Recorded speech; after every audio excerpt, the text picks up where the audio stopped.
Maka jika kalian sudah memenuhi 5 perkara yang wajib kalian paham, maka bisa dipastikan kalian pasti akan mendapatkan keuntungan dari ternak ayam kampung yang kalian kelola.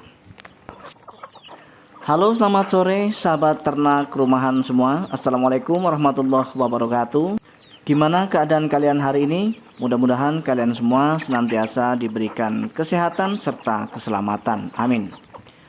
Baik teman-teman, pemirsa dan sahabat semua, pada video kali ini kita akan sharing dan berbagi kembali masih membahas mengenai seputar peternakan ayam kampung. Lebih tepatnya kali ini tema yang akan kita bahas adalah 5 perkara untuk kita bisa mendapatkan keuntungan dari ternak ayam kampung.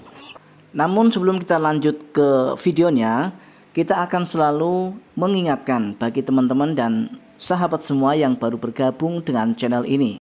Jika kalian rasa channel ini adalah channel yang bisa membantu kalian dalam membahas mengenai seputar peternakan ayam kampung, maka silahkan tekan tombol subscribe. Kemudian aktifkan tombol lonceng notifikasinya. Tujuannya agar teman-teman nantinya bisa menerima notifikasi atau pemberitahuan video-video terbaru dari channel ini. Terus dukung kami dengan cara klik tombol like, sebarkan dan bagikan video ini ke kerabat, teman-teman dan sahabat semua di luar sana, agar mereka juga bisa mendapatkan manfaat dari apa yang kami sampaikan melalui video ini. Baik, kita akan lanjut ke pembahasannya. Ada 5 perkara dalam beternak ayam kampung agar kalian bisa untung. Yang pertama, tentukan bibit yang tepat. Ketika teman-teman dan sobat semua akan melakukan usaha ternak ayam kampung atau akan mengawali usaha ternak ayam kampung, namun teman-teman salah dalam memilih bibit, salah dalam menentukan bibit, maka bisa dipastikan peternakan kalian akan rugi. Bibit yang baik, bibit yang tepat sangat mempengaruhi tingkat produktivitas daripada ayam itu sendiri. Jika bibitnya adalah bibit yang untuk kita besarkan, maka akan berpengaruh terhadap pertumbuhannya.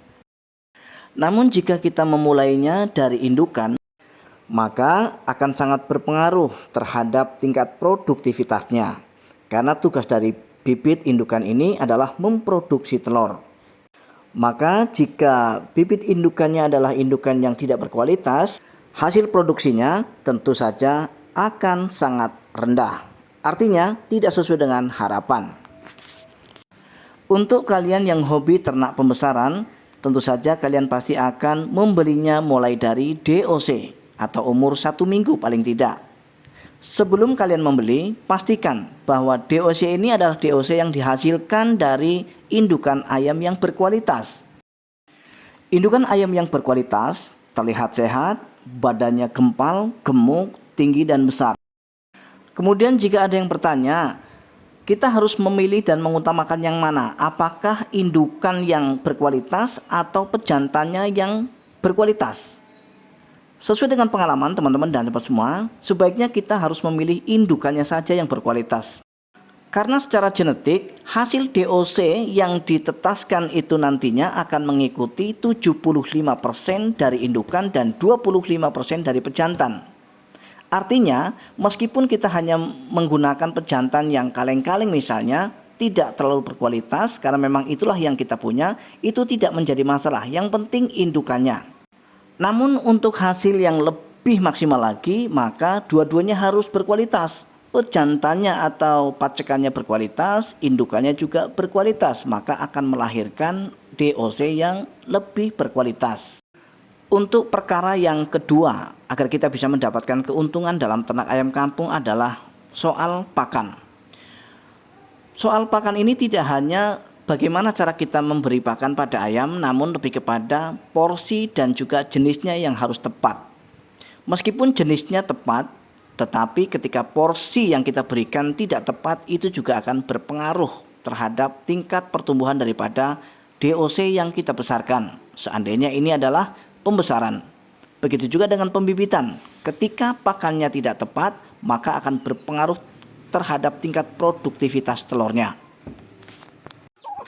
Pemberian pakan harus sesuai dengan usia dari ayam itu sendiri. Jenis ataupun porsi pakan yang kita berikan sebaiknya juga harus disesuaikan dengan umur atau usia ayam.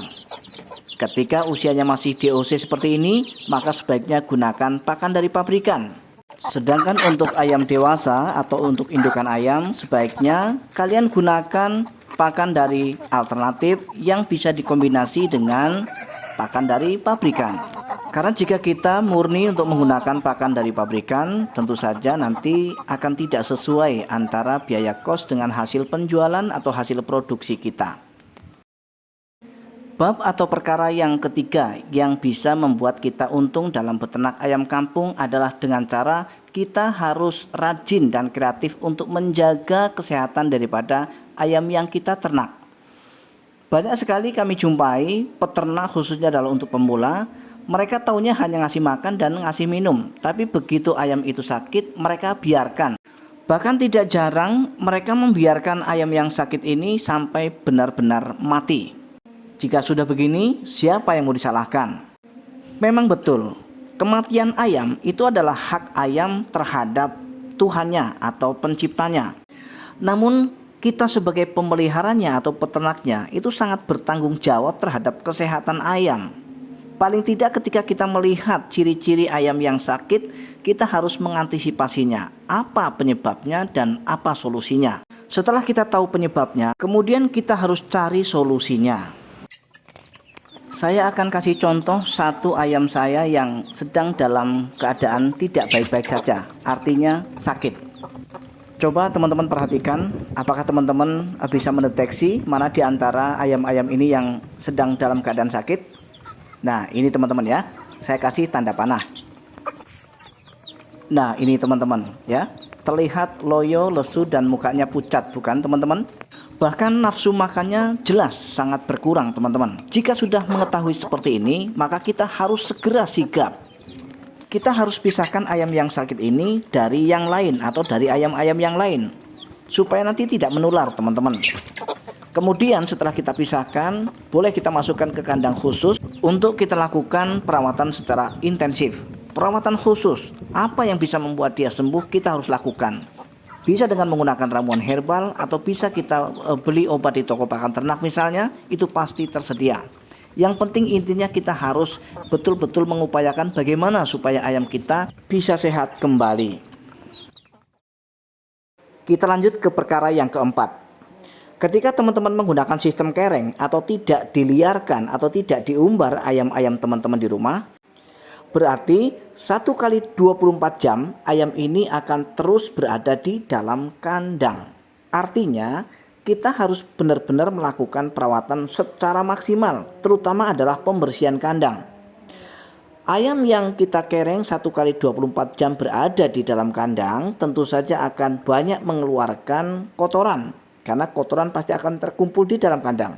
Oleh sebab itu, ketika kita tidak rajin untuk membersihkan kotoran tersebut, maka berpotensi ayam sakit. Berbeda halnya dengan ketika ayam-ayam kita liarkan seperti ini, kita umbar dari pagi sampai sore. Untuk ayam yang kita liarkan atau kita umbar seperti ini, maka mereka akan masuk kandang di jam 6 atau setengah 7 sore sampai pagi. Berarti waktunya cukup 12 jam. Artinya kotoran yang dihasilkan itu tidak sebanyak dengan ayam-ayam yang kita kereng. Maka potensi untuk mereka sakit jelas lebih sedikit teman-teman. Itu juga harus teman-teman pahami. Lanjut untuk perkara yang kelima, yang terakhir, yaitu pemasaran, penjualan. Sebagaimana yang sudah pernah kami bahas pada video-video kami sebelumnya, bahwa yang namanya pemasaran atau penjualan itu adalah akhir dari sebuah proses, finish dari sebuah perjuangan kita membesarkan ayam. Ketika kita tidak paham bagaimana cara menjual ayam atau kemana kita harus menjual ayam kita, maka di sini pasti akan terkendala teman-teman untuk peternakan kita. Dan sebaiknya sebelum teman-teman melakukan usaha ternak ayam kampung, di awal kita harus sudah tentukan kemana arah penjualan kita. Pangsa pasar kita kemana, target pasar kita kemana. Kita harus sudah pikirkan dari awal. Sehingga dengan kita sudah pikirkan dari awal, kita tidak akan kebingungan ketika ayam-ayam kita sudah masuk masa panen. Itu teman-teman. Baik teman-teman dan sahabat semua, akhirnya kita harus sudahi video kali ini. Mudah-mudahan apa yang kami sampaikan melalui video ini bermanfaat dan bisa menginspirasi, khususnya adalah untuk peternak pemula. Akhirnya, Assalamualaikum warahmatullahi wabarakatuh. Salam ternak, salam satu hobi, dan salam sukses untuk kita semua.